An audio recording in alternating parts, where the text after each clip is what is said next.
Look how he crossed over. Meek Mill ain't beef for Chris Brown and was finna box with Floyd Mayweather. He beef with Drake, the biggest rapper in the world. Drake? Drake? Soulja Boy recently took over 2019 with an explosive Breakfast Club interview that went as viral as syphilis. R.B. Graham in the wheelchair. Drake! Soulja Boy ain't got no money. Shit. Hold on, bitch. Hey!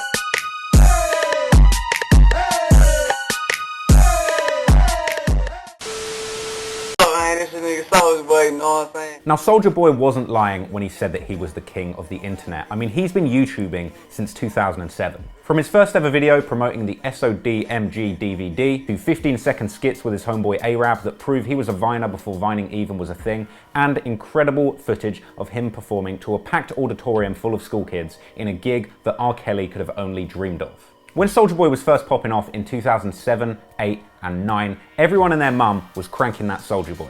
Lil Wayne, T-Pain, Beyonce, Ellen DeGeneres, and king of the fuckboys, Chris Brown.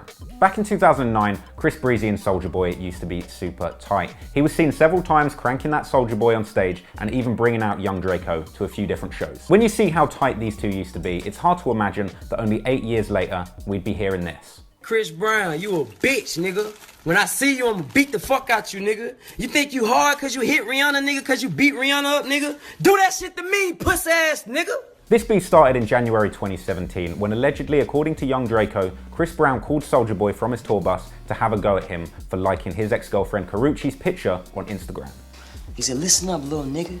Why you liking Karrueche's pictures on Instagram? You got me fucked up. When I see you, I'ma knock you out. Soulja Boy was wilding out on Twitter about this, and Chris Brown seemingly stoked the beef further by appearing in an Instagram video where he calls out Officer Soulja for being a snitch. Officer Soulja, you're a snitch. If you get arrested and you get out less than 24 hours later, you told. This was on the basis that not too long before this beef, Soulja Boy had actually been caught with a machine gun, a Draco. He ended up getting released the next day. I got out of jail in less than 24 hours. But that's because I got the best lawyers in LA. That's what money do. Allegedly, later that day, Soulja Boy actually called Chris Brown to try and squash the beef, suggesting that maybe he had been in the wrong for liking Karrueche's picture. Chris, this Soulja, bro, hit me, bro. Holla at me, bro. I said, yo, was I wrong for liking Karrueche's picture? And you know what I'm saying? I got a heart. Chris Brown decides to double down on the disrespect and leak Soulja Boy's number on Instagram with the caption, no, no, no. And then he puts out this video. He probably want to squash it because he know I'm serious. I'ma whoop your ass. At this point, Soulja Boy goes all in on Chris Brown. He calls him out for being a cokehead, and he reminds everybody that Chris beat up Rihanna. You're snorting cocaine off the SSL board in the studio, snorting fucking cocaine. You beat up Rihanna.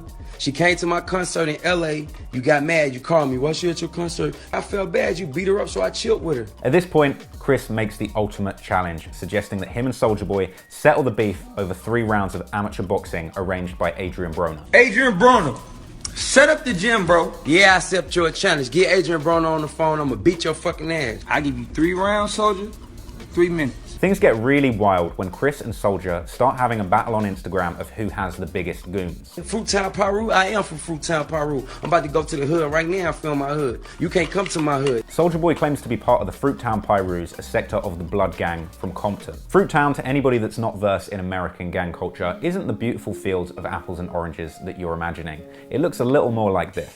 Chris then responds with his own Instagram video supposedly showing a lovely selection of Pyru blood members that he keeps stored in his house. You ain't from the hood, none.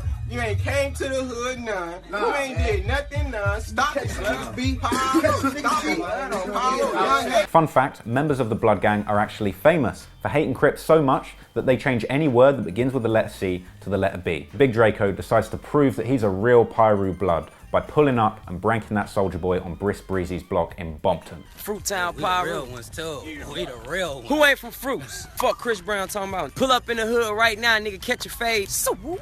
Now Soulja is in Fruittown, hanging out with Bloods. One of the guys from Chris Brown's original video showing off his Bloods turns up, and Soulja Boy immediately confronts him, trying to put his arm around it. The guy pushes him away, and things pop off. A lot of people were saying that Soulja Boy got punked and beaten up by this guy because from the first angle, it looks like he gets pushed and his phone gets taken away from him. However, another angle of this altercation surfaced, and we can actually see that Soulja Boy is on some real gangster shit. He immediately throws his phone onto the ground, tucks in his enormous chain, and squares up ready to fight this guy. With disrespect at an all-time high, everybody is watching and clicking on Soulja Boy and Chris Brown's antics. Friends or not, it looks like this fight is still gonna happen.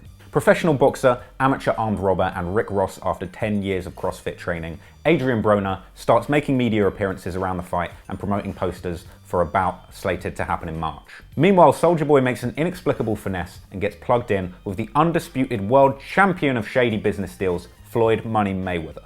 Champ, what we gonna do? Mayweather Promotions. Oh, we gotta get that money. Yeah, I'm a part of the money, dude. You know it's trouble when Floyd Mayweather gets involved, and there's something a little bit unsettling about the fact that every single media appearance related to this, he looks like he is struggling not to laugh. 2017, we already started off with a bang. We gotta get that money, man. The money team. I'm donating. I'm not gonna tell. I'm not gonna say. I'm donating. I think that everybody should donate money to a great cause. Donate. When Floyd gets involved, everybody jumps in looking for a piece. 50 Cent starts talking about betting on the fight. Tell him don't bet $100, bet $250.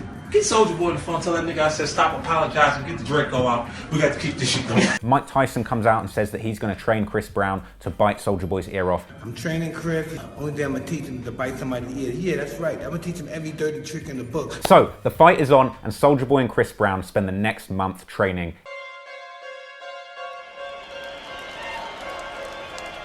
In the red corner, coming in at a whopping 100 pounds, fighting in the featherweight division with a clean boxing record of 0 wins, 0 losses, and 0 dignity, it's Big Draco, aka Soulja Boy. And in the other red corner, a ferocious fighter with a clean record of 4 technical knockouts, the most dangerous fighter in female boxing, it's Chris Brown. Unfortunately, and to my great disappointment, this fight never happened. It could have been for several reasons. Some people have cited WAC 100's involvement in the fight as the reason it didn't go down. WAC 100 is famous for being the game's manager, a certified Pyru blood, and for turning the rapper Stitches from brick in your face to fist in your face. Allegedly, WAC 100 stepped in and told Floyd Mayweather and Adrian Broner that this is Pyru business, and if anything's going down, he is going to be the one organising it. Floyd's not needed for the fight. It's Pyru business right now. Legend has it that WAC 100 actually had all of the fights set up, and that Soulja Boy had signed the contract for a bout taking place in the Middle East, and Chris Breezy actually backed out. So it was Chris that backed up? Yeah, bro, you could Google it, TMZ and all that shit. He ain't signed the paper. My contract signed, call WAC 100. He got the contract right now. Chris Brown has been seen on Instagram justifying why he backed out of the fight. Call WAC 100, said the fight is off, says you ain't signing the contract. I bowed it out of this Soulja Boy fight. I'm gonna tell you what, all the wrong people got in the way, the middlemen people got in the way because they want to get a piece of the pie. So Chris's excuse was that too many middlemen got involved in the fight. I personally don't buy it, and I have a source that can confirm that Chris Brown actually backed out of the fight once he was told he wouldn't be squaring up against a female. Thanks for watching. I hope you enjoyed that video. If you liked it, please make sure that you like and subscribe down below. Hit that notification bell so you can see every time I post. And thank you so much for all of the new subscribers that have joined recently. Lots more videos coming soon. I really appreciate your support. Thanks very much.